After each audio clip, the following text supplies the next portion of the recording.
ભગવાનનું જે ભજન કરવું એ આ સંસારમાં બહુ અઘરું છે. હમણાંનું કીધું આપણે ભજનમાં કે ભક્તિ ખાંડા કેરી ધાર, નથી કાયર કેરા કામ. ભક્તિ બધા લોકો નથી કરી શકતા.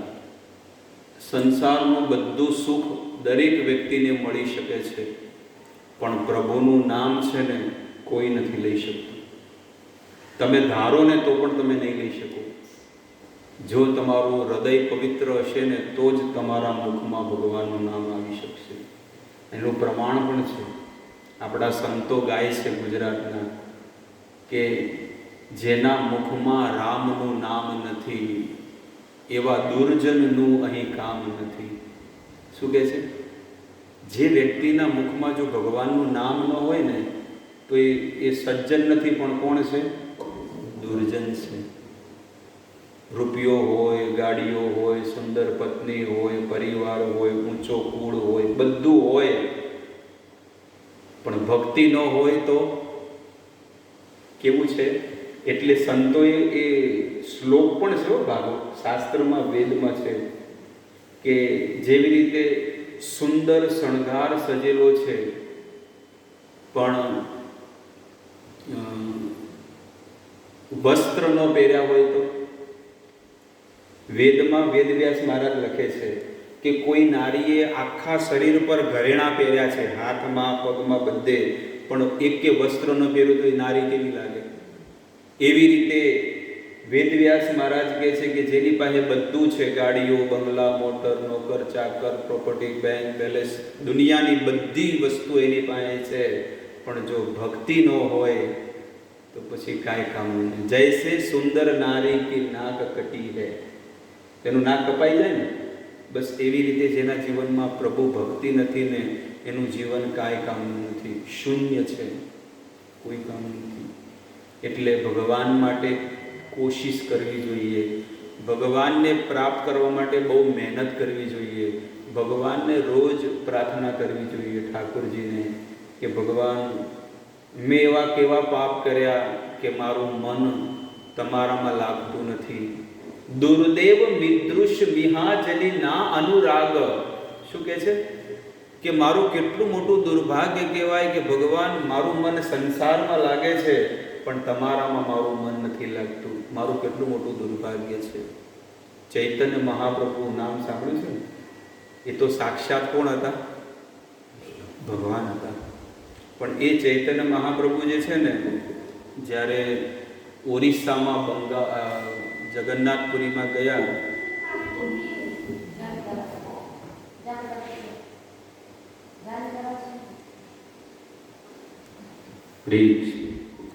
ઓરિસ્સામાં જ્યારે જગન્નાથ મંદિરમાં દર્શન કરવા ગયા, કેટલા વર્ષ રહ્યા હતા ખબર છે પૃથ્વી પર? આ ધરાધામ ઉપર ચૈતન્ય મહાપ્રભુ 48 વર્ષ સુધી રહ્યા. આ ધરાતાલ ઉપર ચૈતન્ય મહાપ્રભુ 48 વર્ષ સુધી રહ્યા અને 24 વર્ષ સુધી બંગાળમાં રહ્યા, કલકત્તામાં.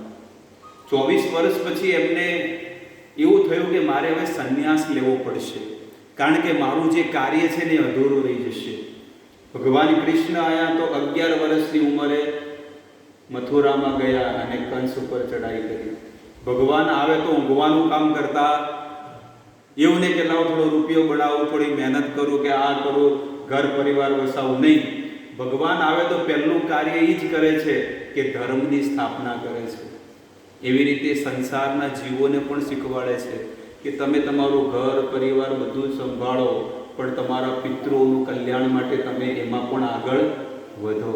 કારણ કે આ સંસારનું તો ગમે જેટલું આપણે કમાઈ લેશું, પરભવનું એ પણ કમાણી આપણે ભેગી કરવી પડશે ને, પરભવની. એટલા માટે પરભવની એમનું ભાથું ભેગું કરવું પડે આપણે. આ જીવનમાં તો ચલો આપણે સક્સેસ થઈ ગયા, પણ આવનારા જીવનમાં આપણે કેવી રીતે સક્સેસ થશું, કઈ રીતે થશું? એટલે પરભવનું ભાથું બાંધવું જોઈએ. ચૈતન્ય મહાપ્રભુ આવ્યા, 24 વર્ષે એમને સંન્યાસ લઈ લીધો. એમની પત્ની 2 હતી, 2, વિષ્ણુપ્રિયા, લક્ષ્મીપ્રિયા, આ 2 પત્ની એમની હતી. એટલી સુંદર પત્ની અને એનો પણ ત્યાગ કરી દીધો. તમને બધાને ખબર છે કે ભગવાનના વાળ કેવા છે? કરલી, એકદમ રેશમી ને એકદમ મુલાયમ. પણ એવા ચૈતન્ય મહાપ્રભુના લાંબા લાંબા વાળ હતા. અને ચૈતન્ય મહાપ્રભુએ સંન્યાસ જ્યારે લીધો ને, તો જે ગામમાં વાળ કાપ્યા હતા ને, એ ઓલો નાઈ છે ને ધ્રુજતો હતો આખો, એના હાથ ધ્રુજતા હતા કે આવા સુંદર કેસ વાળ હું કેવી રીતે કાપું ભગવાનના. પણ એ નાઈ જે છે ને, નાઈ જ્યારે કાપતો હતો ને, એ બધા વાળ કાપતો હતો ને રડતો હતો કે મહાપ્રભુના હું વાળ કાપું છું, કેટલો નિર્લજ છું, હું કેટલો પાપી છું કે ભગવાનના વાળ હું કાપું છું. એટલે એ વાળ કાપે એટલે ગામનું નામ પડ્યું. આજે પણ એ ગામનું નામ છે કટવા. જે ગામમાં ભગવાનના વાળ કાપેલા કેસ, એ ગામનું નામ આજે પણ બંગાળમાં છે કટવા. અને ત્યાંથી ભગવાન ચૈતન્ય મહાપ્રભુએ દંડ ધારણ કર્યો. ત્રિદંડી સંન્યાસી કે ને, દંડ ધારણ કર્યો.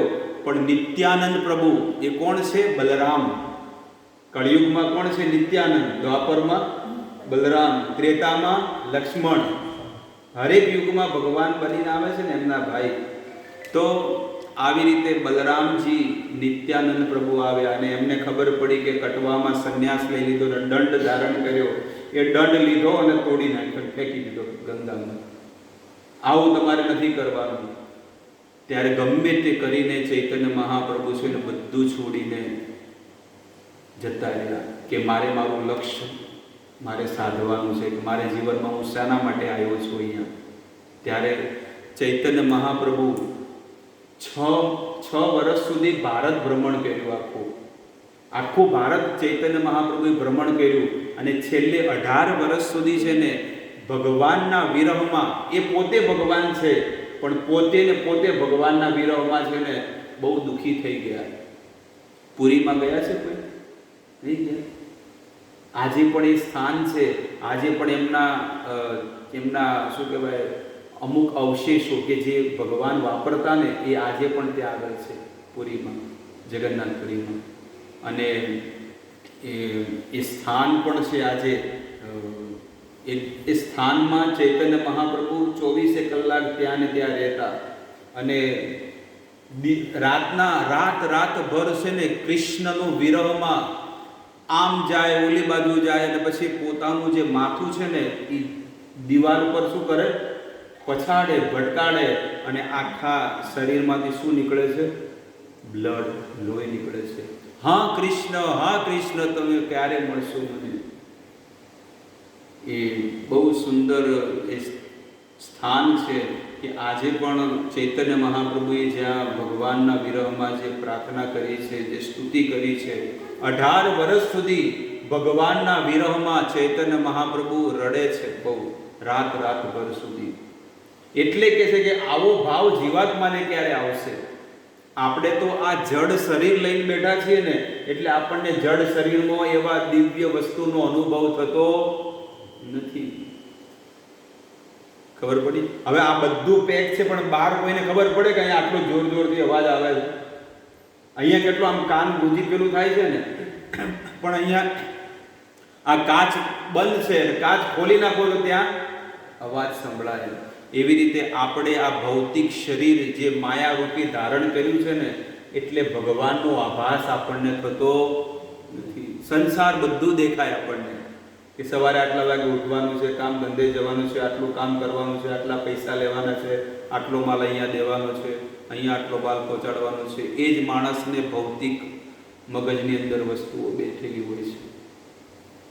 અને એમ કરતાં કરતાં મનુષ્યનું જીવન છે ને નાનપણથી લઈને ઘડપણ સુધી આવી જાય, પણ એના હાથમાં કોઈ બેલેન્સ હોતું નથી.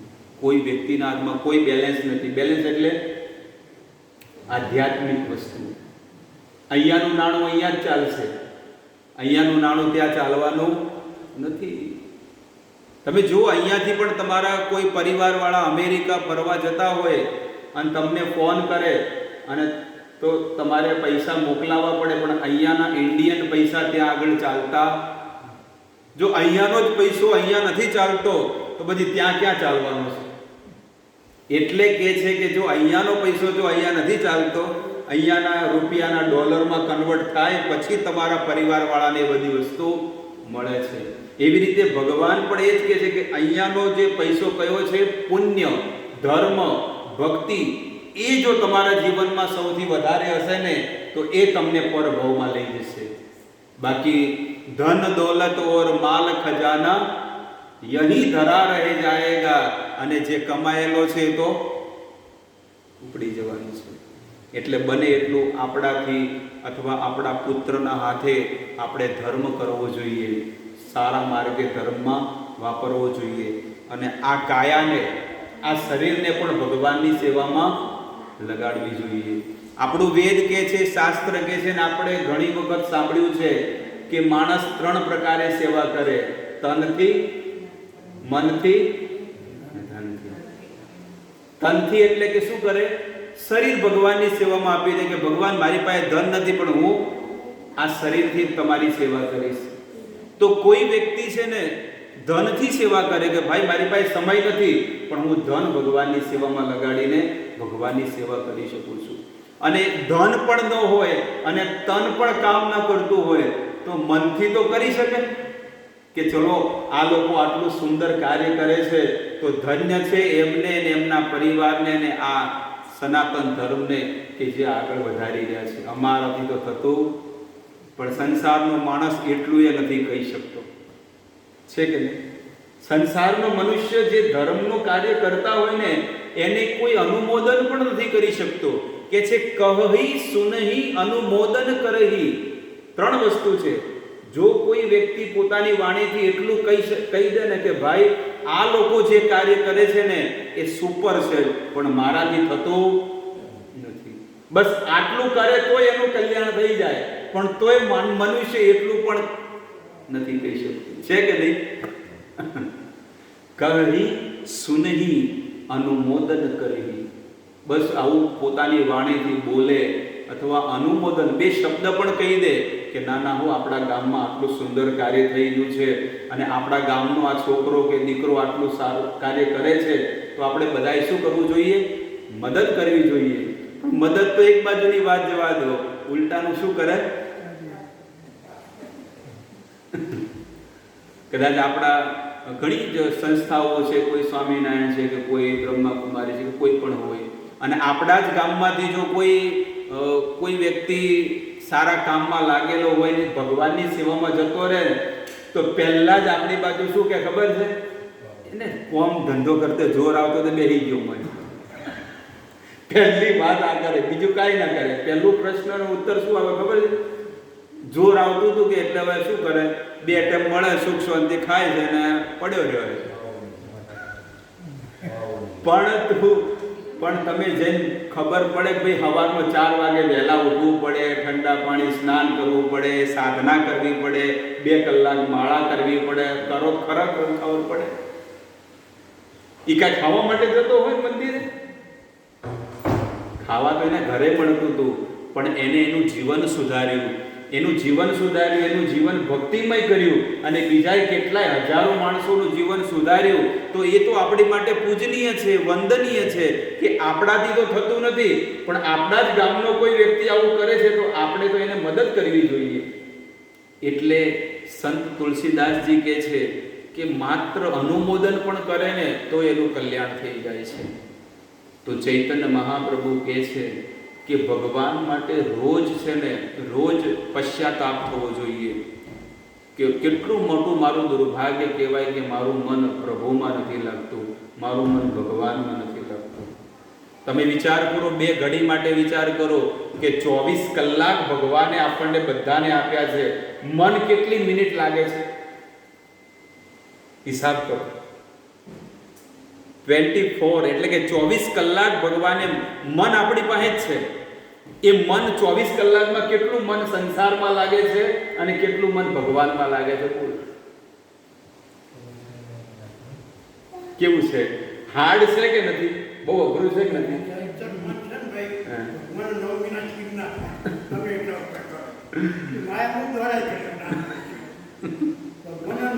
મનુષ્ય એક જીવાત્મા એક એવો છે ને કે સવારમાં વહેલો ઉઠે ને અને કદાચ માળા કરવા પણ બેહે ને તો એ બધું યાદ આવે, કોના પાસે કેટલા પૈસા લેવાના, કોનો ચેક કેટલા પાસ કરવાનો, બધું એ ટેબે જ યાદ આવે. બોલો છે કે નહીં? આવું બનાવ બને છે કે ન બનતો?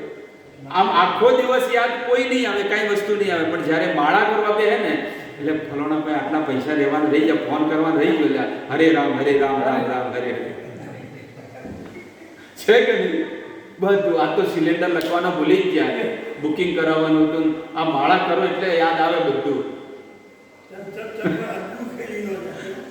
અનુભવ કર્યો કે નથી કર્યો? જે લોકો જાપ કરતા હોય ને એના માટે આમ તમને કહું છું. આમ તમે એમનેમ બેઠા હોય તો કોઈ વસ્તુ યાદ નહીં આવતી, પણ આ માયા વસ્તુ એવી છે ને, માયા ભગવાન કહે છે કે મારી માયા બહુ પ્રબળ છે અને એ તમને એટલી ભમાવી નાખશે ને કે તમને ખબર નહીં પડે. બોલો કે હું આટલો ભમી ગયો છું માયામાં. દેવી હૈસા ગુણમયી મમ માયા દુરક્તયા પણ મામેવીય પ્રપદંતે. ભગવાન કે છે મારી શરણ લઈને જો ભજન કરશે ને તો માયા મેતા તરંતી તે, તો માયામાંથી તરી જશે. કેટલું ખતરનાક માયા છે, જબરજસ્ત. કબુ સ્વર્ગ ઉઠાય કબુ નરક ડૂબાય. ક્યારેક ક્યારેક આ ભગવાનની માયા ક્યાં લઈ જાય છે? સ્વર્ગમાં લઈ જાય, અને કબુ નરક ડૂબાય. આવી તો ચક્કર ચાલુ છે. એટલે કે છે કે ભગવાન કે છે કે મારી માયા બહુ પ્રબળ છે, પણ આમાંથી નીકળવું હોય તો એક જ રસ્તો, મારી શરણમાં રહો. પેલા ખબર ઘંટીમાં ઘઉં દળતા દેશી, જોયેલું છે? હાલે અમુક સેમ્પલ માટે રાખ્યા હોય ઘઉં ઘરે, એ દળે તો એક બાજુ શું કરે? અંદર નાખે ઘઉં. પણ તમે જુઓ કે એ ખીલ્લો વચ્ચે આવે, અને ખીલ્લાથી જો દૂર ઘઉં જતા રહે તો શું થઈ જાય? દળાઈ જાય, ભેળાઈ જાય. પહેલા જે ધડાકે જે તમે ઘઉંનો પણ જે ખીલ્લાને ચોટેલા હોય ને એને કોઈ થતું નહીં, અને એનાથી દૂર જતા રહે એટલે શું થઈ જાય?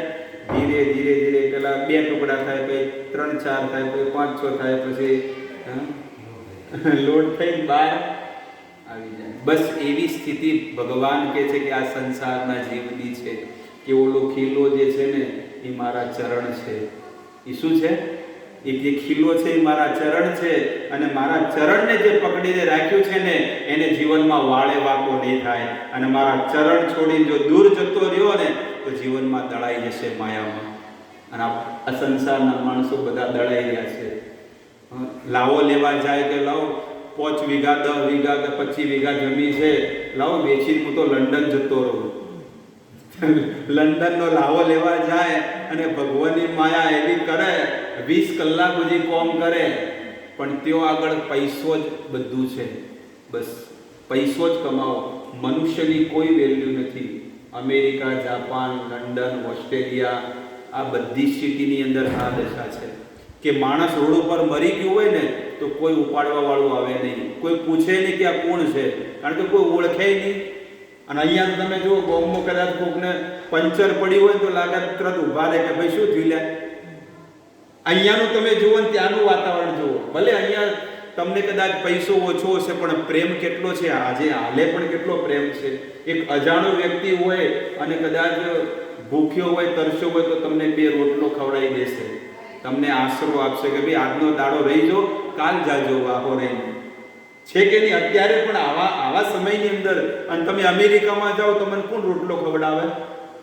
ભૂખ્યા મરી જાઓ પણ તમને કોઈ પૂછે નહીં, પાણીનો એ ત્યાં બધી સુવિધા છે, પણ એક વસ્તુ નથી, ભાઈચારો નથી, પ્રેમ નથી, સ્નેહ નથી. અને અહીંયા તમે જુઓ આ ભારત ભૂમિની અંદર કે ખાલી 1 કિલોમીટર આગળ જાઓ તો તમને અન્ન ક્ષેત્ર મળે, 1 કિલોમીટર આગળ જાઓ તો તમને આશ્રમ મળે, તમને બધી સુવિધાઓ ભારતની અંદર છે, સંસ્કૃતિ છે, સનાતન ધર્મ છે, બધું અહીંયા છે. પણ માણસ જ્યારે માયામાં પડવા માટે જાય છે ને એટલે ખાડા ખાય છે, દુઃખી થાય છે.